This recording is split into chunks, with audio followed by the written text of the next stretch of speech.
మా దగ్గర రీసెంట్గా ఒక పేషెంట్ వచ్చారు. Very successful CEO of a company. సడన్గా ఆయన మీటింగ్లో అగ్రెసివ్గా మాట్లాడుతున్నప్పుడు ఒకటేసారి ఆయనకి మూతి వంకరపోయి ఒక చెయ్యి అనేది పనిచేస్తాం ఆగిపోయింది.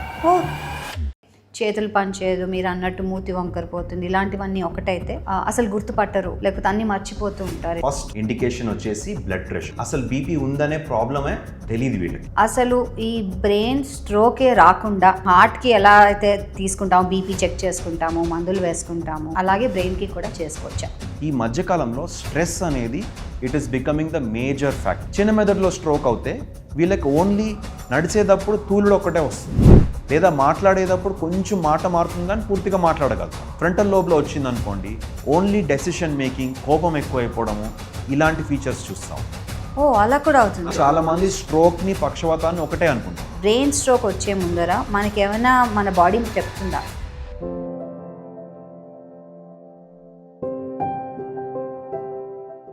బ్రెయిన్ స్ట్రోక్ అన్నది కేవలం పెద్దవాళ్ళకి మాత్రమే వస్తుంది కాదు, ఎవరికైనా రావచ్చు. ఎస్, ఇలా అని అంటున్నారు ఇవాల్టి మన బియాండ్ మెడిసిన్ ఎరీట్ hospital doctor Ravish Sunkara garu. Sunkara garu, welcome. Hello, నమస్కారం డాక్టర్ రవీష్. కరెక్టే చెప్పానా? ఎస్, వాట్ యు టోల్డ్, మీరు చెప్పింది 100% రైట్ అండి. ఈ మధ్యకాలంలో మనము ఇన్ఫ్యాక్ట్ చాలా యంగ్ పేషెంట్స్ని స్ట్రోక్స్ తోటి, బ్రెయిన్ స్ట్రోక్స్ తోటి రావడం చూస్తున్నాము. So what you just told is 100% right. So brain stroke అంటే ఏంటి అర్థం చేసుకోవడానికి ఇవాళ మనం ఉన్నామండి. సో నాకు బ్రెయిన్ స్ట్రోక్ అంటే ఏంటి, హార్ట్ స్ట్రోక్, హార్ట్ అటాక్ తెలుసు, బ్రెయిన్ స్ట్రోక్ ఏంటి? సో బ్రెయిన్ స్ట్రోక్ అనేది it's nothing but heart stroke ఎట్లా అవుతుందో అట్లాగే బ్రెయిన్ స్ట్రోక్ అనేది అవుతుంది. సో బ్రెయిన్కి కాన్స్టెంట్గా బ్లడ్ సప్లై అనేది అవసరం పనిచేస్తానికి. సో చెప్పాలి అంటే 25% of the bodies whole blood is pumped through the brain. ప్రతి నిమిషానికి 25% బాడీలో ఉన్న బ్లడ్ అంతా బ్రెయిన్కి వెళ్తుంది. అంత ఇంపార్టెంట్ ఆర్గన్ బ్రెయిన్. అలాగే అంత ఇంపార్టెంట్గా బ్లడ్ సప్లై మీద డిపెండ్ అయి ఉంటుంది. సో ఎప్పుడైనా కానీ ఈ బ్లడ్ సప్లై అనేది ఏదైనా కారణం వల్ల సడన్గా ఆగిపోయిందంటే దాన్ని మనం బ్రెయిన్ స్ట్రోక్ అంటాం. సో ఆగిపోవడం అంటే దేర్ ఆర్ 2 టైప్స్, దీంట్లో 2 రకాలు ఉంటాయి. ఒకటి ఏంటంటే ఏదన్నా క్లాట్ వచ్చి ఆ బ్లడ్ సప్లై ఆ వెజల్లో నుంచి, ఆ రక్త కణంలో నుంచి రక్తం ఆగిపోతే దాన్ని ఇస్కిమిక్ స్ట్రోక్ అంటాం. రెండో రకమైన స్ట్రోక్ ఏముంటుంది అంటే ఈ బ్లడ్ సప్లై ఆగిపోవడమే కాకుండా అక్కడ రక్త కణం అనేది చితిలిపోతాము లేదా పగిలిపోవడము, దానివల్ల చుట్టుపక్కల బ్లీడింగ్ అయిపోవడం. సో ఒక కామన్ ఎనాలజీ అంటే మనము కంపేర్ చేసుకోవాలి అంటే ఒక డ్యామ్ కట్టేసి నీళ్లు ఆపేస్తే రివర్లో అది ఇస్కిమిక్ స్ట్రోక్. అలాగే రివర్ అనేది కొట్టుకుపోయి నీళ్ళన్నీ ఫ్లడ్డింగ్ వచ్చేస్తే, దాన్ని వరద అనేది వచ్చేస్తే దాన్ని హిమరేజిక్ స్ట్రోక్ అంటాం. సో అదే బ్రెయిన్ హెమరేజ్ అయింది అంటారు కదా? బ్రెయిన్ హెమరేజ్ అయింది అంటారు అంటే అది హెమరేజిక్ స్ట్రోక్, రెండో రకమైన స్ట్రోక్ అది. ఓకే, సో ఇలా వస్తుందని తెలిసిన తర్వాత అసలు ఈ బ్రెయిన్ స్ట్రోకే రాకుండా మనం హార్ట్కి ఎలా అయితే తీసుకుంటాము, బీపీ చెక్ చేసుకుంటాము, మందులు వేసుకుంటాము, జాగ్రత్త ఎలా పడతాం, అలాగే బ్రెయిన్కి కూడా చేసుకోవచ్చా? ఎస్, సో మీరు చెప్పిన ఎగ్జాక్ట్లీ అదే పాయింట్. మనకి బ్రెయిన్ స్ట్రోక్స్ కూడా మోస్ట్ ఇంపార్టెంట్. ఫస్ట్ ఇండికేషన్ వచ్చేసి బ్లడ్ ప్రెషర్. సో యూజువల్గా మనం చూసేది ఏంటంటే చాలామంది పేషెంట్స్ మన దగ్గరకు వచ్చే వాళ్ళలో, అలాగే స్టాటిస్టిక్స్ ప్రకారం చూసినా కానీ మోస్ట్ ఆఫ్ దెమ్ బ్లడ్ ప్రెషర్ని నెగ్లెక్ట్ చేస్తారు, బీపీని చూసుకోరు. సో చాలామంది అసలు బీపీ ఉందనే ప్రాబ్లమే తెలియదు వీళ్ళకి. ఇలాంటి వాళ్ళు బీపీ మెడికేషన్ అనేది కరెక్ట్గా తీసుకోనప్పుడు దెన్ బ్రెయిన్ స్ట్రోక్ వచ్చే ఛాన్స్ ఉంటుంది. సో మీ బీపీ అనేది కంట్రోల్ చేసుకుంటే, మీ హైపర్ టెన్షన్, హై బీపీ అనేది కంట్రోల్ చేసుకుంటే బ్రెయిన్ స్ట్రోక్ వచ్చే అవకాశం కూడా చాలా తగ్గిపోతుంది. మరి లో బ్లడ్ ప్రెషర్ తోటి బ్రెయిన్ స్ట్రోక్కి సంబంధం లేదండి జనరల్గా. But first thing is me high BP problem ఉంది. సెకండ్, ఇంకా దీని తర్వాత వచ్చే కామన్ ప్రాబ్లమ్స్ వచ్చేసి మీరు కంట్రోల్ చేసుకోగలిగినాయి డయాబెటీస్ ఉన్న వాళ్ళల్లో కూడా మనం చాలామందికి ఇండైరెక్ట్గా స్ట్రోక్స్ వచ్చే అవకాశం ఎక్కువ ఉంది అంటాము. అలాగే కొలెస్ట్రాల్ లెవెల్స్ ఎక్కువ ఉంటే మనకి ఈ రక్త కణాల్లో కొలెస్ట్రాల్ అనేది పేరుకుని దాంట్లో ఆ బ్లాక్ అయ్యే ఛాన్స్ ఎక్కువ ఉంటుంది. సో కొలెస్ట్రాల్ లెవెల్స్ చూసుకోవడము, అలాగే మళ్ళీ లాస్ట్కి మనకి స్మోకింగ్ హ్యాబిట్స్. జనరలీ మనం అబ్జర్వ్ చేసింది ఏంటంటే స్మోక్ చేసే వాళ్ళల్లో ఆల్మోస్ట్ స్ట్రోక్ వచ్చే ఛాన్స్ 2 times అయిపోతుంది. 2 రెట్లు ఎక్కువ ఛాన్స్ ఉంటుంది స్ట్రోక్ వచ్చే ఛాన్స్. సో డెఫినెట్గా స్మోకింగ్ అనేది కంప్లీట్గా ఆపేస్తాము. అలాగే ఆల్కహాల్ కన్జంప్షన్ కూడా తగ్గించుకోవాలి. ఓకే. సో అయితే మీరు అన్నట్టు బీపీ, బ్లడ్ ప్రెషర్, డయాబెటీస్ డెఫినెట్గా ఒక బిగ్ కారణం స్ట్రోక్, బ్రెయిన్ స్ట్రోక్కి. ఇవి రెండు లేవు కానీ బ్రెయిన్ స్ట్రోక్ వచ్చింది, అవ్వచ్చా? సో ఈ మధ్య కాలంలో ఫ్రమ్ లాస్ట్ ఒక 10 ఏళ్ల నుంచి మనం జనరల్గా అబ్జర్వ్ చేస్తుంది ఏంటంటే, ఉదాహరణకు ఒక ఎగ్జాంపుల్ చెప్తాను. మా దగ్గర రీసెంట్గా ఒక పేషెంట్ వచ్చారు, 40 years old, very successful CEO of a company. మా దగ్గర ఈ చుట్టుపక్కల సాఫ్ట్వేర్ కంపెనీస్ చాలా ఉంటాయి. సడన్గా ఆయన మీటింగ్లో అగ్రెసివ్గా మాట్లాడుతున్నప్పుడు ఒకటేసారి ఆయనకి మూతి వంకరపోయి ఒక చెయ్యి అనేది పనిచేస్తాం ఆగిపోయింది. బట్ ఫార్చునేట్లీ వీళ్ళకి బ్రెయిన్ స్ట్రోక్ ఒక సిమ్టమ్స్, అంటే దీని లక్షణాలు ఏంటి అనేది కరెక్ట్గా తెలుసు అక్కడ ఉన్న వాళ్ళు. సో ఇమీడియట్లీ వాళ్ళు పేషెంట్ని హాస్పిటల్కి పట్టుకొచ్చారు. వితిన్ 24 hours సిమ్టమ్స్ అన్నీ రివర్స్ అయిపోయాయి. సో ఈ కేసులో మనం అర్థం చేసుకోవాల్సింది ఏంటంటే, ఈ మధ్యకాలంలో స్ట్రెస్ అనేది it is becoming the major factor. Unfortunately ఈ పేషెంట్కి కూడా మనం అబ్జర్వ్ చేసింది ఏంటంటే ఆయనకు హైపర్ టెన్షన్ ఉంది, కానీ ఆయన 40 years కాబట్టి ఎప్పుడు చెక్ చేసుకోలేదు. అలాగే he was always in his work, చాలా స్ట్రెస్ఫుల్గా ఆయన వర్క్ చేసేవారు.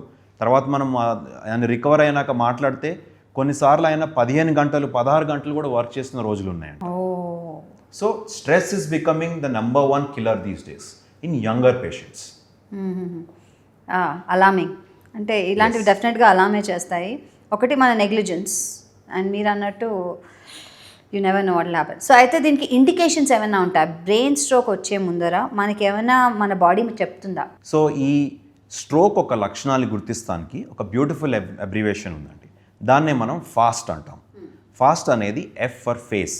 సో ముఖం అనేది ఒక సైడ్ వంకర పోవడము, నవ్వినప్పుడు కానీ మాట్లాడుతున్నప్పుడు కానీ సడన్గా ఒక సైడ్ వంకర పోతుంది, దాన్ని F ఫర్ ఫేస్ అంటాం. A for arms.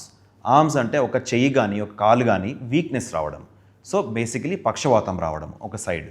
తర్వాత S for speech.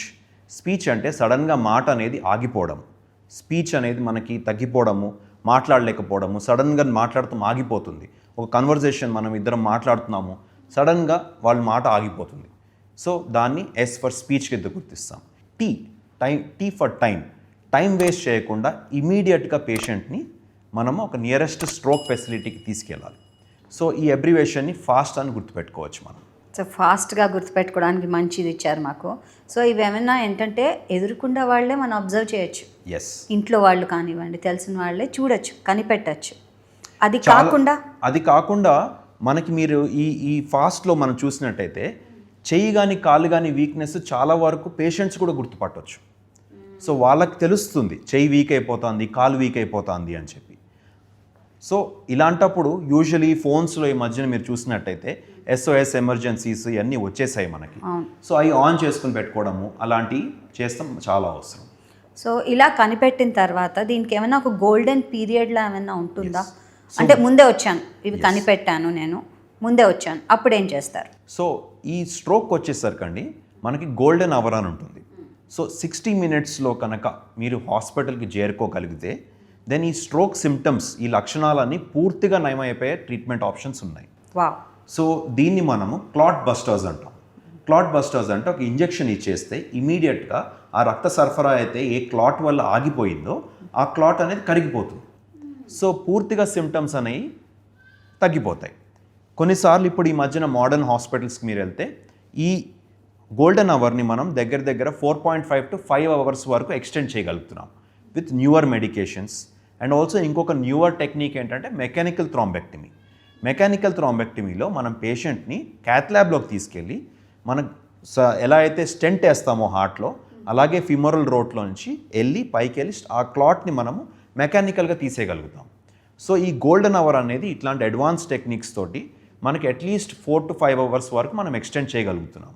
So 4 to 5 hours at least మీరు హాస్పిటల్ చేరుకునేటట్టు చూసుకోవాలి. అండ్ ఇంకొకటి దీంట్లో అఫ్కోర్స్ ఇది అందరికీ ఉండకపోవచ్చు ఈ ఫెసిలిటీ, కానీ మోస్ట్ ఇంపార్టెంట్ థింగ్ ఇట్లాంటి స్ట్రోక్ వస్తుందంటే కుదిరినంత వరకు మీరు హాస్పిటల్కి ఫోన్ చేయండి, ఒక అంబులెన్స్ సర్వీస్కి ఫోన్ చేయండి. ఈ మధ్యకాలంలో stroke facilitated ambulances, stroke ambulances కూడా మనకి దగ్గరలో ఉంటున్నాయి. ఈ స్ట్రోక్ అంబులెన్సెస్లో అడ్వాంటేజ్ ఏంటంటే పేషెంట్ అనేవాళ్ళు ఒక అంబులెన్స్లోకి ఎక్కంగానే ఇలాంటి ఇంజెక్షన్ అనేది స్టార్ట్ చేసేస్తారు వాళ్ళు. ఓకే. సో ఉదాహరణకి మన అంటే దానికి డోసేజ్ కానివ్వండి ఇంకేమైనా టెస్ట్లు ఏం అవసరం ఉండవంటారా? సో ఉదాహరణకి మన హాస్పిటల్లో అండి స్ట్రోక్ అనేది నేను చెప్పినట్టు ఫాస్ట్ ఎవరికైనా ఐడెంటిఫై చేస్తాం చాలా ఈజీ. ఎస్పెషల్లీ ఒక పారామెడిక్కి దాన్ని పారామెడిక్ అంటే అంబులెన్స్లో వచ్చే వాళ్ళకి ఐడెంటిఫై చేస్తాం చాలా ఈజీ.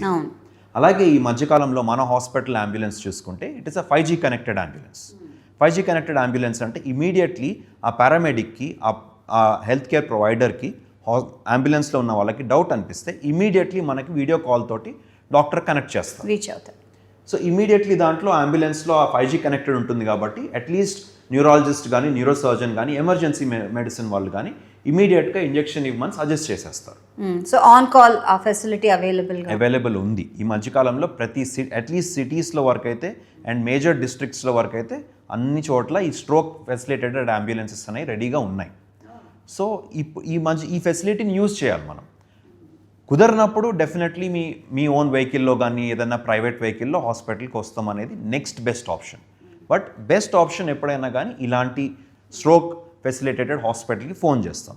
అలాగే స్ట్రోక్ ఫెసిలిటేటెడ్ హాస్పిటల్కి మీరు ఫోన్ చేస్తే దెన్ ఇమీడియట్లీ మీరు థ్రాంబెక్టమీ, నేనైతే ఇందాక చెప్పానో ఈ మెకానికల్ థ్రాంబెక్టమీ, క్యాత్ ల్యాబ్లో మెకానికల్ థ్రాంబెక్టమీ ఉన్న ఫెసిలిటీకి మీరు చేరుకోగలిగితే ఇంకా మీకు ఇంకొక అడిషనల్ మాడ్యూల్ అనేది అవైలబుల్ ఉంది మీకు ఇమీడియట్లీ స్ట్రోక్ని రివర్స్ అవ్వడానికి. That's nice.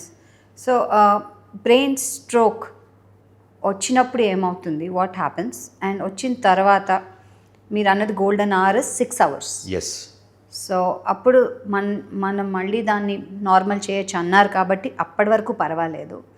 ఆఫ్టర్ దాట్ ఏంటి, కొంచెం లేట్ అయిపోతుంది ఏంటి, వాట్ నెక్స్ట్? సో అన్ఫార్చునేట్లీ ఈ విండో పీరియడ్ తర్వాత కనుక మీరు వస్తే దెన్ కంప్లీట్ స్ట్రోక్ అనేది రెజల్యూషన్ అవ్వకపోవచ్చు. యూజువల్లీ మనం పేషెంట్స్ని ఐసీయూలో పెడతాము. అలాగే దాని తర్వాత లాంగ్ టర్మ్ ఒక 2-3 days వరకు ఇలాంటి బ్లడ్ థిన్నర్సే స్టార్ట్ చేస్తాము. కానీ దీంట్లో మీరు చూసినట్టయితే there is something called reperfusion injury. చాలా మందికి డౌట్ రావచ్చు. ఎగ్జాక్ట్లీ. సో ఎందుకంటే మీరు 6 గంటలే ఎందుకు అంటున్నారు డాక్టర్ గారు, ఎందుకు చేయలేరు అని చెప్పి మమ్మల్ని చాలా మంది క్వశ్చన్స్ అడుగుతారు. ఎస్పెషల్లీ డిస్ట్రిక్ట్స్ నుంచి చాలా మంది వస్తారు, ఊర్ల నుంచి డిస్ట్రిక్ట్స్ నుంచి చాలా మంది వస్తారు. ఎట్లా అంటే వీళ్ళు 8 గంటలు 10 గంటలు ట్రావెల్ చేసి వస్తారు. మాకు చాలా బాధ అనిపిస్తుంది. కానీ అన్ఫార్చునేట్లీ దీంట్లో ఏంటంటే there is something called reperfusion injury. So brain అనేది ఒక పాయింట్ ఆఫ్ టైం వరకు బ్లడ్ సప్లై కట్ అయిపోయింది అనుకోండి, దాన్ని మనం ఓపెన్ చేస్తే ఆ బ్లడ్ అనేది వెళ్ళినప్పుడు ఆ చనిపోయిన టిష్యూలో బ్లడ్ సడన్గా వెళ్తే దానివల్ల హార్మ్ ఎక్కువ అవుతుంది. దానివల్ల ఇంకా remaining part of the brain కూడా డ్యామేజ్ అయ్యే అవకాశం ఉంటుంది. సో దీన్ని మనం రీపర్ఫ్యూషన్ ఇంజరీ అంటాం. ఈ రీపర్ఫ్యూషన్ ఇంజరీ అయినందుకు మనము ఒక విండో పీరియడ్ తర్వాత ఇలాంటి మెకానికల్ థ్రాంబెక్టమీ కానీ లేకపోతే క్లాట్ బస్టర్స్ కానీ ఇవ్వలేకపోతాం. సో వీళ్ళని ఐసీయూలో పెట్టి ఇంకొక రెగ్యులర్ ట్రీట్మెంట్ అనేది స్ట్రోక్ ఉంటుంది. ఆ స్ట్రోక్కి ట్రీట్మెంట్ అనేది స్టార్ట్ చేస్తాం. యూజువల్గా వీళ్ళ బ్లడ్ ప్రెషర్ని కంట్రోల్లో తీసుకురావడము, అలాగే ఇంకా ఏదన్నా వేరే ప్రాబ్లం అవ్వకుండా చూసుకోవడము. తర్వాత ఎంత పాసిబుల్ అయితే అంత పాసిబుల్ రెగ్యులర్ బ్రెయిన్ని ఏదైతే ఎఫెక్ట్ అవ్వలేదో ఆ బ్రెయిన్ని రికవర్ అయ్యేటట్టు చూస్తాం. సో దీన్ని మనము స్ట్రోక్ ట్రీట్మెంట్ అంటాం. ఓకే. సో స్ట్రోక్ వచ్చి ఇలా మీరు అన్నట్టు లేట్ అయింది, పాపం లేట్ అయింది, ఎలాంటి సిమ్టమ్స్ ఉంటాయండి వాళ్ళకి? అండ్ రికవరీ మోడ్ ఎంతవరకు సాధ్యపడుతుంది ఫిజికల్గా? అంటే చేతులు పనిచేయదు, మీరు అన్నట్టు మూతి వంకరిపోతుంది, ఇలాంటివన్నీ ఒకటైతే అసలు గుర్తుపట్టరు, లేకపోతే అన్నీ మర్చిపోతూ ఉంటారు. ఇలా రకరకాల కేస్ స్టడీ చూస్తే మాకు తెలిసినంత వరకు మీరు చెప్పండి ఎలాంటివి చూస్తారు? సో బ్రెయిన్ అనేదండి it is like a computer, right? మనకు ప్రతి ఒక్క మూమెంట్కి ప్రతి ఒక్క విషయానికి, ఉదాహరణకి నేను ఈ చెయ్యి లేపుతున్నాను, దీనికి ఒక పర్టిక్యులర్ ఏరియా రిప్రజెంటేషన్ బ్రెయిన్లో ఉంటుంది. సో సింపుల్గా చెప్పాలి అంటే రైట్ హ్యాండ్ నాది కదలాలి అంటే లెఫ్ట్ సైడ్ మోటార్ కార్టెక్స్లో దీనికి పర్టిక్యులర్ ఏరియా ఉంటుంది, రైట్? అలాగే రైట్ లెగ్ కదలాలి అంటే లెఫ్ట్ సైడ్ ఉంటుంది. సో ఆపోజిట్ సైడ్ కనెక్షన్స్ చాలా ఎక్కువ ఉంటాయి, ఎస్పెషల్లీ మోటార్ అంటే చేతులు కాళ్ళు కదిలిచ్చేది.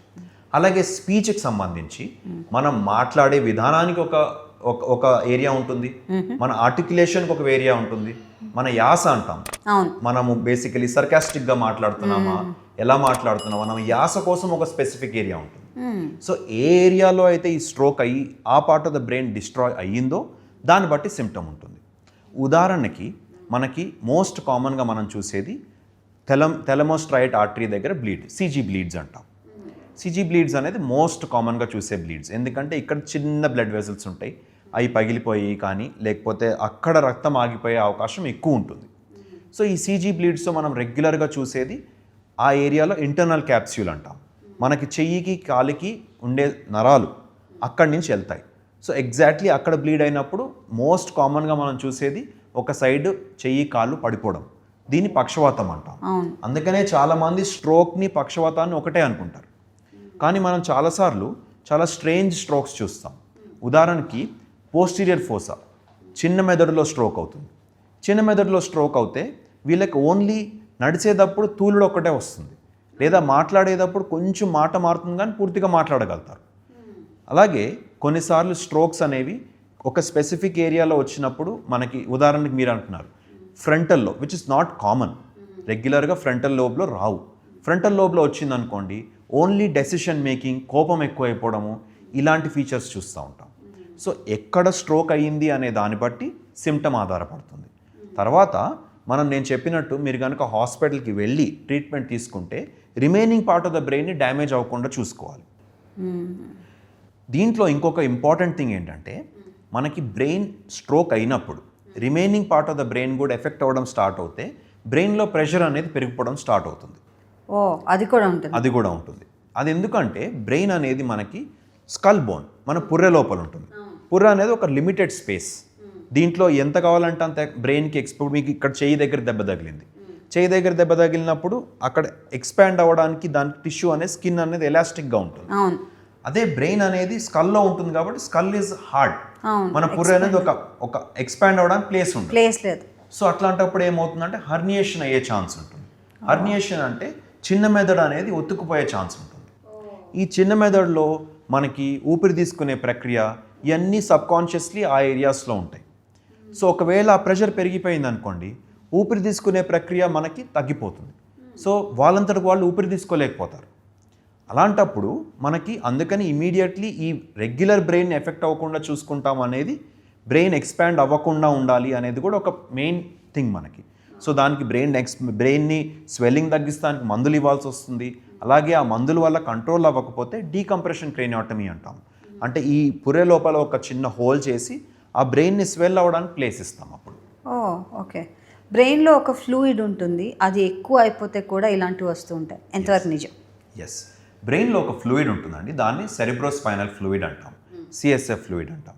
ఏదన్నా కారణం వల్ల, ఉదాహరణకి స్ట్రోక్ అయింది, స్ట్రోక్ వల్ల కూడా ఈ ఫ్లూయిడ్ అనేది దీని ఒక దారిలో అబ్స్ట్రక్షన్ అయిపోవచ్చు. దాన్ని మనం అబ్స్ట్రక్టివ్ హైడ్రోకెఫిలస్ అంటాం. ఈ అబ్స్ట్రక్షన్ అయిపోతే కూడా ప్రెషర్ అనేది పెరగడం మొదలు పెడుతుంది. సో ఈ ప్రెషర్ పెరగకుండా శాంతిగా ఉండాలి అంటే నాకు ఇప్పుడు ఏమర్థమైందంటే blood pressure is the main cause for most of this అని. స్ట్రోక్స్ గురించి మాట్లాడుకుంటే డెఫినెట్గా blood pressure, increased blood pressure is number 1 reason అండి. ఓకే. నిద్ర కారణం అవ్వచ్చా? నిద్ర కారణం అవ్వడానికి డెఫినెట్లీ ఇండైరెక్ట్ కాజ్ ఉంది. ఒకవేళ మీకు నిద్ర సరిగ్గా లేదు అనుకోండి, ఆటోమేటికలీ మీ స్ట్రెస్ లెవెల్స్ అనేవి పెరిగిపోతాయి. ఆ స్ట్రెస్ లెవెల్స్ అన్నీ పెరిగిపోయినప్పుడు చాలామంది పేషెంట్స్లో మనము ఈ స్ట్రెస్ పెరిగినందుకే బ్లడ్ ప్రెషర్ పెరిగింది అంటాం. Inter related. సో నిద్ర బాగా లేని వాళ్ళల్లో కూడా డెఫినెట్లీ స్ట్రోక్స్ వస్తుందనే చెప్పుకోవచ్చు. పోస్ట్ స్ట్రోక్ అంటే స్ట్రోక్ వచ్చిన తర్వాత రీహాబిలిటేషన్ లాంటిది ఏదైనా చేయొచ్చా? దానివల్ల ఏమైనా ఉపయోగం ఉంటుందా? సో పోస్ట్ స్ట్రోక్ రీహాబిలిటేషన్ అనేది one of the most important things అండి. అన్ఫార్చునేట్లీ మన ఇండియన్ సినారియోలో ఇప్పటికి కూడా అంత బాగా డెవలప్ అవ్వంది ఇది ఒక్కటే. ఎందుకంటే హాస్పిటల్స్లో ఖర్చు పెట్టేస్తారు, హాస్పిటల్స్ పెద్ద పెద్దవి కట్టేసాము, అన్ని రకాల అడ్వాన్స్డ్ ట్రీట్మెంట్ ఆప్షన్స్ అనేది హాస్పిటల్స్ లోపల వచ్చేసాయి. రీహాబిలిటేషన్ అనేది కూడా ఈక్వలీ ఇంపార్టెంట్. ఎస్పెషలీ స్ట్రోక్ అయ్యాక ఒక 10-15 రోజులు మనం రికవర్ అయిపోయాక హాస్పిటల్లో నెక్స్ట్ చాలామంది ఇంటికి తీసుకెళ్ళిపోతారు. అలా కాకుండా ఈ రీహాబిలిటేషన్ ఫెసిలిటీస్ అని స్టార్ట్ అయినాయి ఈ మధ్యన. ఈ రీహాబిలిటేషన్ ఫెసిలిటీస్ కనుక మీరు వెళ్ళగలిగితే వీళ్ళు మిమ్మల్ని నడిపిస్తాము. అలాగే కొన్ని అడ్వాన్స్ మోడాలిటీస్లో ఈ మధ్యన రోబోటిక్ సూట్స్ అని చెప్పి, లేకపోతే ఓవర్ హ్యాంగింగ్ క్రెయిన్స్ అని చెప్పి రకరకాల physiotherapy. Yes, it's like a physiotherapy. So it is very important. ఇది ఎందుకంటే మనకి బ్రెయిన్లో there is something called neural plasticity. ఇది ఈ మధ్యన కాలంలో చాలా అడ్వాన్స్డ్ రీసెర్చ్లో తెలిసింది ఏంటంటే brain cells or neurons can recover. And ఈ రికవరీ అనేది ఇనీషియల్ ఫేజెస్లో చాలా ఎక్కువ ఉంటుంది. సో ఇమీడియట్లీ మీరు స్ట్రోక్ అయిపోయింది, మీరు ట్రీట్మెంట్ తీసుకున్నారు హాస్పిటల్లో, అప్పుడే చేస్తాం అనేది మోస్ట్ ఇంపార్టెంట్. అది ఆ ఫేజ్ నుంచి డిలే అయిపోయి మీరు సంవత్సరం తర్వాత వచ్చి తీసుకుంటే అంత ఉపయోగం ఉండకపోవచ్చు. సో ఇమీడియట్లీ స్ట్రోక్ అయింది, ట్రీట్మెంట్ తీసుకున్నారు, యూ షుడ్ కంటిన్యూ అదే ఫేజ్లో రీహాబిలిటేషన్ అనేది కూడా కంటిన్యూ చేస్తాం చాలా అవసరం. ఉదాహరణకి మనం ఇలా విండో పీరియడ్ నుంచి బయట వచ్చిన వాళ్ళని కూడా చాలామందిని నడుచుకుంటూ వాళ్ళ రెగ్యులర్ లైఫ్ కొన్ని ప్రాబ్లమ్స్ డెఫినెట్గా ఉండిపోతాయి. కాకపోతే మంచిగా రీహాబిలిటేషన్ ఫెసిలిటీస్కి వెళ్ళి ఈ రీహాబ్ అనేది సరిగ్గా చేసుకున్న వాళ్ళల్లో ఆల్మోస్ట్ 99% రికవరీ అయిన పేషెంట్స్ కూడా చూసాం. ఒక చిన్న హింట్ వచ్చింది మనకి, ఓకే బ్రెయిన్ స్ట్రోక్ రావచ్చు అని. మీ దగ్గరకు వచ్చాం, మీరు చెప్పారు, మళ్ళీ వచ్చే అవకాశం ఉంటుందా పెద్ద స్ట్రోక్ కింద? ఎస్. సో మీరు అన్నారు చూడండి ఆ హింట్, దాన్ని మనం TIA అంటాం, transient ischaemic attack. Transient ischaemic attack అనేది ఒక మినీ స్ట్రోక్ లాంటిది. సో దీంట్లో ఏమవుతుందంటే సడన్గా రెగ్యులర్గా బాగానే ఉండే పేషెంట్స్ ఇలాంటి నేను చెప్పిన సిమ్టమ్స్, ఏది ఫాస్ట్ అనే సిమ్టమ్ ఉంటుంది చూడండి, వన్ ఆఫ్ దిస్ థింగ్ అంత మేజర్గా కాకపోయినా కానీ సడన్గా ఒక చెయ్యి ఒకటే వీక్ అయిపోతుంది. మళ్ళీ దాని తర్వాత ఒక 2 నిమిషాల్లో 3 నిమిషాల్లో కంప్లీట్గా నార్మల్ అయిపోతుంది. లేదా మాట్లాడుతూ సడన్గా ఒక 1 మినిట్ వరకు మాట్లాడలేకపోతారు. లేదా ఒక్క నిమిషమే స్పృహ తప్పి కింద పడిపోతారు. స్పృహ తప్పి కింద పడిపోయి మళ్ళీ లేసేస్తారు. వీటిని మనము TIA అంటాము, ట్రాన్సియెంట్ ఇస్కిమిక్ అటాక్. ఈ ట్రాన్సియెంట్ ఇస్కిమిక్ అటాక్ అనేది మీకు ఒకసారి వచ్చింది అంటే మీకు నెక్స్ట్ 3-4 రోజుల నుంచి వారం రోజుల వరకు స్ట్రోక్ వచ్చే అవకాశం 10 నుంచి 30% వరకు ఉంటుంది. అంటే మన బాడీ మనకి హింట్ చేసినట్టు. చాలామంది అన్ఫార్చునేట్లీ ఈ TIAని కూడా నెగ్లెక్ట్ చేస్తారు. సో ఇలాంటి TIA కనుక మీకు వస్తే ఇమీడియట్గా హాస్పిటల్కి వచ్చి ఎందుకు అయ్యింది అనేది ఇవాల్యుయేట్ చేస్తాం చాలా అవసరం. ఉదాహరణకి సింపుల్ థింగ్ ఏంటంటే కొంతమందికి ఒక బ్లడ్ వెజల్లో ఆ కెరోటిడ్ ఆర్టరీ అంటాం, ఆ కెరోటిడ్ ఆర్టరీ అనేది స్టినోసిస్ అయిపోతుంది. Carotid artery one of the major blood vessel, బ్రెయిన్కి బ్లడ్ సప్లై చేసేది. దాంట్లో ఆ ఆర్టరీలో కొలెస్ట్రాల్ అనేది పేరుకొని అది చిన్నగా అయిపోతుంది. సో దీని నుంచి మళ్ళీ నెక్స్ట్ టైం రాకుండా ఉండటానికి మన దగ్గర కెరోటిడ్ ఆర్టరీ స్టెంటింగ్ అని, లేకపోతే కెరోటిడ్ ఆర్టరీని ఓపెన్ చేసి ఆ ఫ్యాట్ అనేది, ఆ కొలెస్ట్రాల్ ప్లాక్ అనేది మనం తీసేసే మోడాలిటీస్ మనకు వచ్చేసాయి. సో మీరు ఈ నెక్స్ట్ ఇట్లాంటి TIA వచ్చింది, తర్వాత వచ్చి డయాగ్నోస్ చేసుకున్నారు, ఇలాంటి మేజర్ స్ట్రోక్లో నుంచి మీరు బయటపడిపోవచ్చు. అలాగే మీకు కొన్నిసార్లు స్ట్రోక్ అనేది TIA అనేది ఎంబాలిక్ ఫినామినన్ వల్ల వస్తుంది. కొన్నిసార్లు ఎక్కడో మీకు కింద కాళ్ళల్లో ఎక్కడో రక్త కణాలలో బ్లడ్ అనేది క్లాట్ అయిపోయి ఉంటుంది. ఆ క్లాట్స్ అనేది మెల్లగా అక్కడి నుంచి డిస్లాజ్ అయ్యి బ్రెయిన్ దగ్గర కొడతా ఉంటాయి. అలా కూడా అవుతుంది. సో అందుకని అలాంటప్పుడు ఒక్కసారి TIA వచ్చింది అంటే పూర్తిగా ఎవాల్యుయేట్ చేసుకోవడం అనేది చాలా అవసరం. ఓకే, అయితే ఇవాల్యుయేషన్ అనేది ఎలా చేయాలండి? అంటే మనం రొటీన్ చెకప్స్ ఉంటాయనుకోండి, ఫర్ ఎగ్జాంపుల్ ఇయర్లీ చెకప్స్ వస్తారు, అన్నీ చేసుకుంటారు, అందులో తెలుస్తుంది అంటారా ఇలాంటివన్నీ? మీ రొటీన్ చెకప్లో నేను చెప్పినట్టు డెఫినెట్లీ మీ బ్లడ్ ప్రెషర్ చెకప్ అయితే అవుతుంది ఏ హాస్పిటల్కి వెళ్ళినా మీరు. అలాగే ఈ మధ్యకాలంలో routine master health checkup regular చెకప్స్లో మీకు బ్లడ్ ఇన్వెస్టిగేషన్ తప్పకుండా చేస్తున్నారు. సో ఈ కొలెస్ట్రాల్ లెవెల్స్ చూసుకోవడం కానీ, తర్వాత మిగతా టెస్ట్లో మనకి బ్లడ్ ఎట్లా ఉంది అని చూసుకోవడం కానీ అన్నీ అయిపోతాయి దాంట్లో. ఈ మధ్యకాలంలో చాలామంది అబవ్ 40 ఉన్న వాళ్ళలో హార్ట్ ఎగ్జామినేషన్, 2D ఈకో, అలాగే తర్వాత ట్రెడ్మిల్ టెస్ట్ అని చెప్పి ఇలాంటి టెస్ట్ కంపల్సరీ చేస్తున్నారు. సో ఒక ఇండైరెక్ట్ ఎవిడెన్స్ మీకు ఏదన్నా మీరు చేయి జారిపోతుంది అనేది మీకు డెఫినెట్లీ తెలుస్తుంది. సో కానీ దీంతోపాటు మాస్టర్ హెల్త్ చెకప్స్లో అన్ఫార్చునేట్లీ మనం గుర్తించింది stress levels.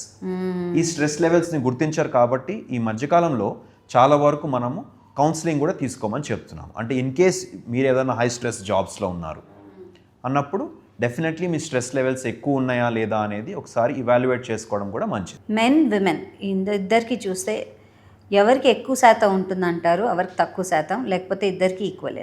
So men and ఉమెన్లో కంపేర్ చేసుకుంటే అండి ట్రెడిషనల్గా మనం ఏం చెప్తాము అంటే ఉమెన్లో ఎక్కువ అవుతుందని చెప్తాం. దీనికి ఎందుకు అంటే reason, women live longer than men. So because women live longer than men, ఇప్పుడు వరల్డ్ స్టాటిస్టిక్స్ చూసుకుంటే unfortunately men are into more accidents, road traffic accidents కానీ మిగతా కారణాల వల్ల అర్లీగా చనిపోయే అవకాశం మెన్లో ఎక్కువ ఉంటుంది. బికాస్ ఉమెన్ లివ్ లాంగర్, ట్రెడిషనల్గా మనము స్ట్రోక్స్ అనేవి ఉమెన్లో ఎక్కువ అవుతాయి అని చెప్తాం. అలాగే ఉమెన్లో స్ట్రోక్స్ అయినప్పుడు చాలా సివియర్గా అవుతాయి. ప్లస్ ఉమెన్లో ఏంటంటే కొన్ని అడిషనల్ ఫ్యాక్టర్స్, ప్రెగ్నెన్సీ, అలాగే మనకి OC pills, oral contraceptive pills అంటాం, బర్త్ కంట్రోల్ పిల్స్, ఈ వేసుకుంటే కూడా స్ట్రోక్స్ అయ్యే అవకాశం ఎక్కువ ఉంది అని కొన్ని ఇండైరెక్ట్ ఎవిడెన్సెస్ ఉన్నాయి. సో ఇట్లా ఇవన్నీ చూసుకుంటే జనరలీ ట్రెడిషనల్గా మనం ఉమెన్లో స్ట్రోక్ ఎక్కువ అవుతుంది అంటాం. కానీ ఈ మధ్యకాలంలో ఎస్పెషలీ లాస్ట్ 1 decade నుంచి స్ట్రోక్ ఇన్ యంగ్ మొదలైనప్పటి నుంచి మనం మెన్లో ఎక్కువ అవడం చూస్తున్నాం. సో మా ప్రాక్టీస్లో డెఫినెట్లీ మేము మెన్లో ఎక్కువ చూస్తున్నాం. బికాజ్ సిటీ బేస్డ్ పాపులేషన్లో ఎక్కువ శాతం స్ట్రెస్కి గురయ్యి ఇలా ఈ ఐటీ జాబ్స్లో కానీ లేకపోతే ఈ ఓవర్ నైట్ జాబ్స్లో కానీ ఎక్కువ పనిచేసే వాళ్ళలో స్ట్రోక్స్ ఎక్కువైపోతున్నాయి. సో ఓవరాల్గా ఒక యంగ్ సర్జన్ అలాంటి వాటిని అడిగితే డెఫినెట్లీ మెన్లో ఎక్కువ అయిందంటారు. బట్ స్టాటిస్టికలీ ఉమెన్లో ఎక్కువ ఉంటుంది. ఫ్యామిలీ సపోర్ట్ ఎంత అవసరం అంటారు ఇలాంటివి వచ్చినప్పుడు? అంటే ఫస్ట్ చూడడం, వాళ్ళని అబ్జర్వ్ చేయడం అదొకటైతే, రెండోది వస్తే కనుక దాని తర్వాత చూసుకోవడం. ఎస్, ఫ్యామిలీ సపోర్ట్ సిస్టమ్ కానివ్వండి అండ్ వాళ్ళ అవేర్నెస్ కానివ్వండి ఎలా ఉండాలంటారు? నేను చెప్పినట్టు స్ట్రోక్ ఒక సిమ్టమ్స్ గురించి తెలుసుకోవడం ప్రతి ఒక్కళ్ళకి అవసరం. సెకండ్ థింగ్, స్ట్రోక్ ఒకసారి అయ్యింది అంటే మీరు if you are fortunate enough, మీకు అదృష్టం బాగుండి మీరు హాస్పిటల్కి ఈ టైంకి వచ్చేస్తే జనరల్గా సిమ్టమ్స్ అన్నీ రివర్స్ అయిపోతాయి, ఎవ్రీబడి అందరూ హ్యాపీగానే ఉంటారు. బట్ అన్ఫార్చునేట్లీ మేము చూసింది ఏంటంటే ఎవరైతే మన దగ్గర ఈ విండో పీరియడ్ తర్వాత వస్తారో వాళ్ళకి రెసిడ్యువల్ సిమ్టమ్స్ ఉంటాయి. రెసిడ్యువల్ సిమ్టమ్స్ ఉన్నప్పుడు ఫ్యామిలీ అనేది మోస్ట్ ఇంపార్టెంట్ థింగ్. బికాస్ నేను చెప్పినట్టు ఫ్యామిలీ అనేవాళ్ళు డెఫినెట్లీ మీరు అక్యూట్ పీరియడ్ హాస్పిటల్లో ఉన్నప్పుడు 10 రోజులు ఇబ్బంది పడతారు, రైట్? తర్వాత రీహాబిలిటేషన్లో ఇబ్బంది పడతారు. సో ఈ స్ట్రోక్ అనేది one condition that not only effects the patient but is actually effects the entire family. So చాలా వరకు ఫ్యామిలీ అనేవాళ్ళు పేషెంట్ని ఎలా జాగ్రత్తగా చూసుకోవాలి అనేది కూడా చాలా భయపడతారు. సో ఇలాంటి రీహాబిలిటేషన్ ఫెసిలిటీలో one of the main thing what we say is ఫ్యామిలీకి కూడా కౌన్సిలింగ్ అనేది చాలా అవసరం. ఎలా ఈ మనిషిని తర్వాత మనం చూసుకోవాలి, ఎంత జాగ్రత్తగా చూసుకోవాలి, ఒక గాజు బొమ్మలాగా అయిపోతారు వీళ్ళు. సో వాళ్ళని ఎంత బాగా చూసుకోవాలి, తర్వాత మనము చిరాకు పడకుండా ఇట్ టేక్స్ లాంగ్ టైం, పేషెంట్గా ఓపిక్గా కొన్ని నెలలు ట్రీట్మెంట్ చేసుకోవాలి.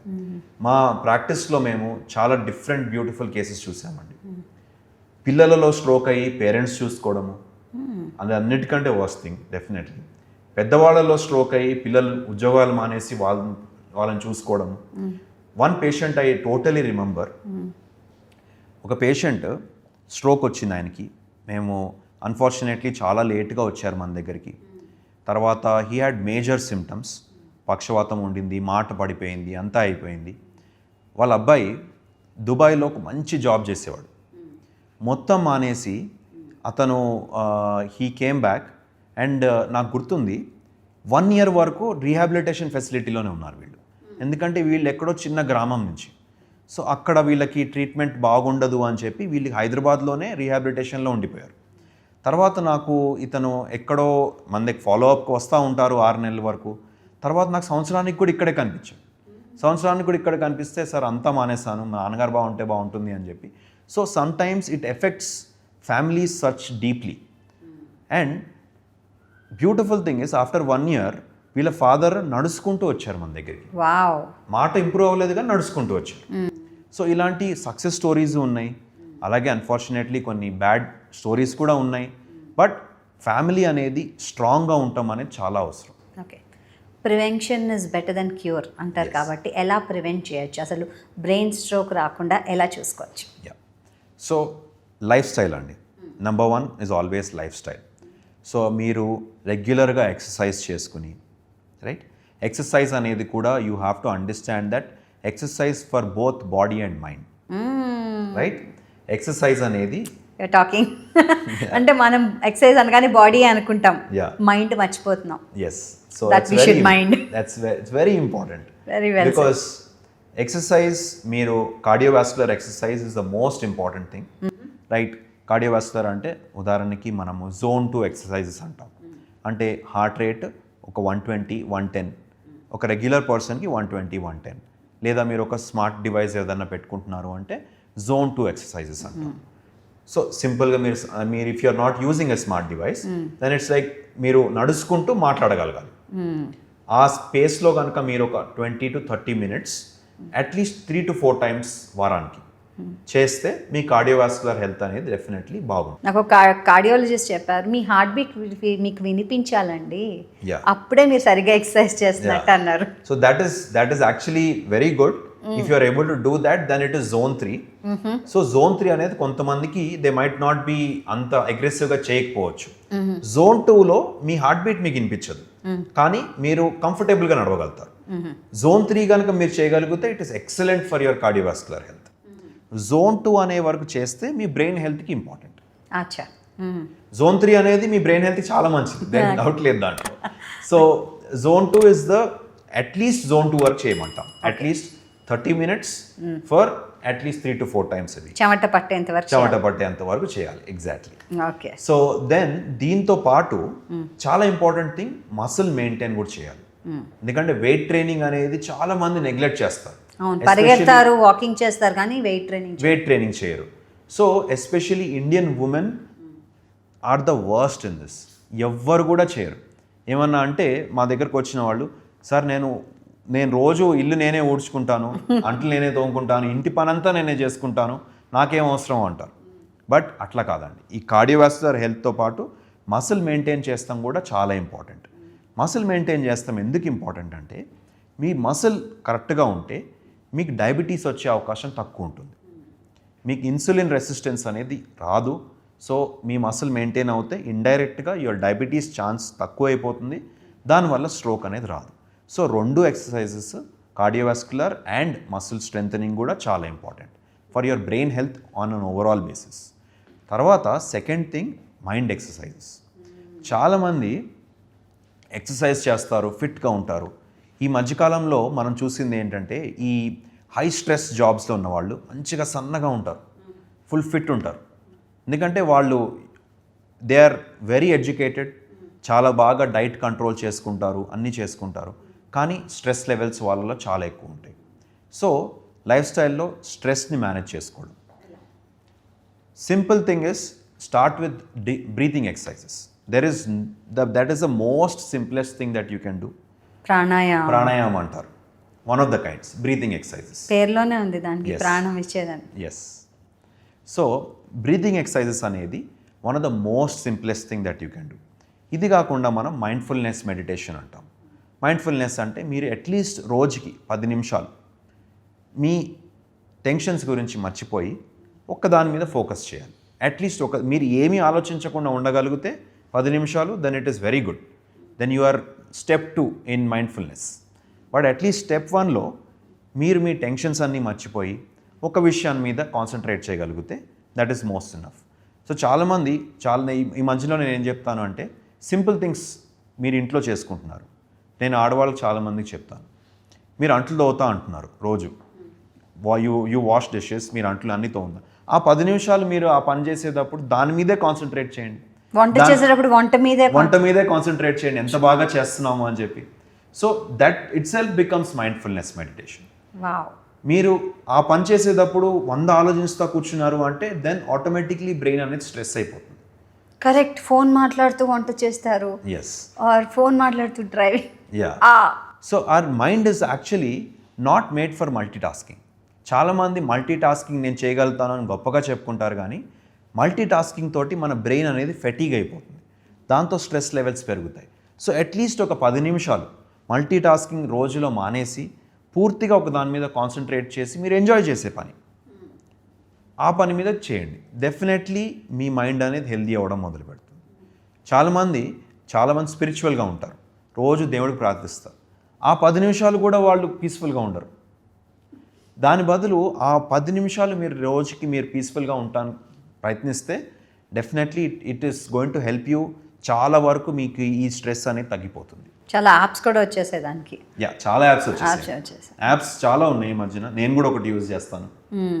సో ఎవ్రీబడి ఏదో విధంగా మైండ్ ఎక్సర్సైజెస్ అనేవి కూడా ఇన్కాపరేట్ చేసుకోవాలి వాళ్ళ డైలీ రొటీన్లో. ఓకే, నైస్ ఇన్సైట్స్ అండి. ఇప్పుడు కొన్ని quick questions. Yeah. Doctor Ravesh గారు, are you ready? Yes. Okay, first one. కొత్త విషయాలు కొత్తవి ఏదైనా నేర్చుకుంటే కనుక మైండ్ ఎప్పుడు యంగ్గా ఉంటుంది. Very true. అవును. ఎందుకంటే మీరు కొత్త విషయాలు నేర్చుకున్నప్పుడు కొత్త న్యూరాన్స్ అనేవి ఫామ్ అవుతాయి. కొత్త న్యూరాన్స్ ఫామ్ అయినప్పుడు that is what your minds ageing is.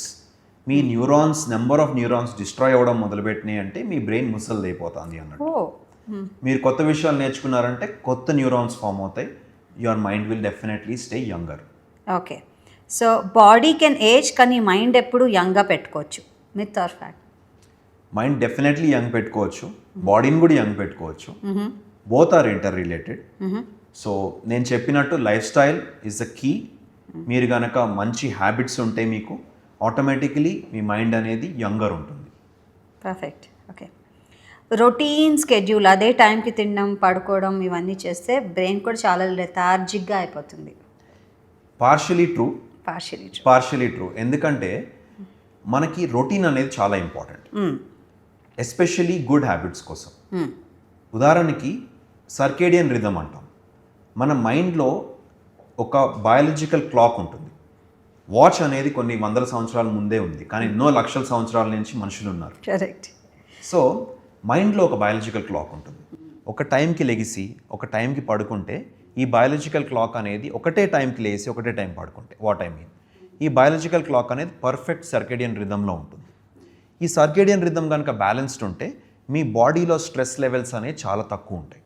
So ఇలాంటి వాటికి రొటీన్ అనేది చాలా మంచిది. అలాగే మీరు ఒక పని చేసుకుంటూ దాంట్లో ఇంట్రెస్ట్ లేకుండా అదే పనిగా రొటీన్గా చేస్తున్నారంటే డెఫినెట్లీ యువర్ బ్రెయిన్, మీ బ్రెయిన్కి అది చేసి చేసి అలసిపోతారు. So that is why bore కొట్టేస్తుంది. సో అందుకనే రొటీన్ మంచిది. అలాగే మీకు నచ్చిన పనిలో రొటీన్ మంచిది. కానీ మీకు ఏదైనా పని నచ్చట్లేదు అంటే డెఫినెట్లీ రొటీన్ అనేది ఎవరికైనా బోర్ కొట్టేస్తుంది. సోషల్గా యాక్టివ్గా ఉన్న వాళ్ళు వాళ్ళకి బ్రెయిన్ స్ట్రోక్స్ తక్కువగా వస్తాయి, ఎందుకంటే వాళ్ళు చాలా యాక్టివ్గా ఉంటారు. Yes, indirectly this is true. ఎందుకంటే చాలా స్టడీస్ ఇప్పుడు ఏం చెప్తున్నాయంటే సోషల్ ఇంటరాక్షన్ అనేవి మనకి బ్రెయిన్ హెల్త్కి చాలా మంచిదని చెప్తున్నాయి. సోషల్ ఇంటరాక్షన్ బాగా ఉన్న వాళ్ళల్లో జనరల్గా స్ట్రెస్ లెవెల్స్ తక్కువ ఉంటాయి. అలాగే సోషల్గా యాక్టివ్గా ఉన్న వాళ్ళు యూజువలీ ఫిట్ ఉంటారు. సో ఈ రెండు కారణాలు కూడా indirectly lot of evidence is there that socially active ఉండేవాళ్ళు స్ట్రోక్స్కి తక్కువ గురవుతారు. కొన్ని బ్యూటిఫుల్ స్టడీస్ ఉన్నాయి దీని చుట్టూ. సెంటినేరియన్ అంటారు. జాపనీస్ ఒకినావా ఐలాండ్ అని ఒక ఐలాండ్ ఉంటుంది. చాలా దాని గురించి ఒక బ్యూటిఫుల్ బుక్ ఉంది, ఇకిగాయ్ అని.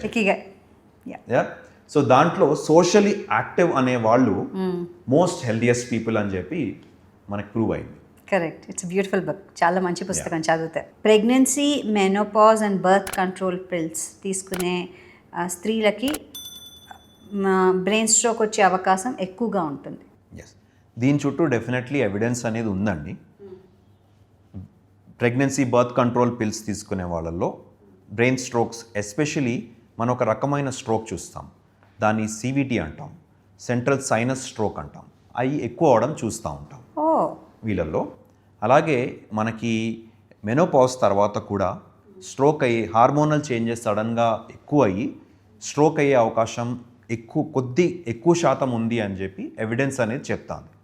But these or something that you cannot control, it's a natural phenomenon.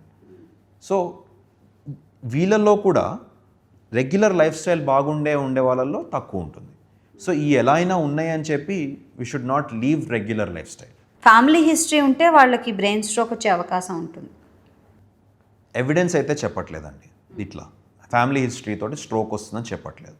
కానీ మీకు హైపర్ కొలెస్ట్రాల్ ఫ్యామిలీస్లో ఎక్కువ ఉండే అవకాశం ఉంది. సో ఇట్లా ఇండైరెక్ట్గా వేరే కారణాలు ఏదైతే మీకు ఫ్యామిలీ జెనెటిక్స్ తోటి వస్తాయో అవి స్ట్రోక్కి రీజన్ అయి ఉండొచ్చు. లైక్ హైపర్లిపిడీమియా అంటాం. వీళ్ళలో కొలెస్ట్రాల్ ఎక్కువ ఉంటుంది, జెనెటికలీ కొలెస్ట్రాల్ ఎక్కువ ఉంటుంది. వీళ్ళలో ఆబ్వియస్లీ స్ట్రోక్ వచ్చే అవకాశం ఎక్కువ ఉంటుంది. బట్ స్ట్రోక్ అనేది జెనెటిక్ కాజ్ అనేది ఎగ్జాక్ట్గా లేదు ఇక్కడ కూడా, ఇంకా it's not proven statistically also. Okay, పిల్లలకి బ్రెయిన్ స్ట్రోక్ రాదు, అవకాశం చాలా తక్కువ. తక్కువ. తక్కువ, బట్ రేర్గా వచ్చే అవకాశం ఉంటుంది. బట్ అది usually some other related medical cause వల్ల రావచ్చు. ఈ లైఫ్ స్టైల్ ఇష్యూస్ తోటి పిల్లల్లో అయితే ఇప్పటి వరకు మనం ఎప్పుడు చూడలేదు. ఓకే. ఒబీస్గా అంటే లావుగా ఉన్న వాళ్ళకి బ్రెయిన్ స్ట్రోక్ వచ్చే అవకాశం ఎక్కువ ఉంటుంది. లావుగా ఉండటం అనేది it's again a very questionable thing అండి. లావుగా ఉంటే స్ట్రోక్ వచ్చేస్తుందని లేదు. జనరలీ చాలామంది మసిల్ మాస్ కూడా బాగా ఉండి బిఎంఐ అనేది కరెక్ట్గా ఉంటే లావుగా ఉన్నా కానీ రిస్క్ ఫ్యాక్టర్ అంత ఉండదు. కానీ ఈ మధ్యకాలంలో సన్నగా ఉండే వాళ్ళల్లో కూడా స్ట్రోక్స్ చూస్తున్నాం. డెఫినెట్లీ ఒబీస్గా ఎక్కువ ఉండే వాళ్ళల్లో కొలెస్ట్రాల్ లెవెల్స్ ఎక్కువ అయ్యి అలా ఉండే వాళ్ళలో స్ట్రోక్ అవకాశం ఎక్కువ ఉంటుంది. Nice. Well that's all. Thanks అండి. So nice to talk to you and మీరు చాలా మంచి విషయాలు మాకు చెప్పారు. Thank you very much and నమస్తే. నమస్తే.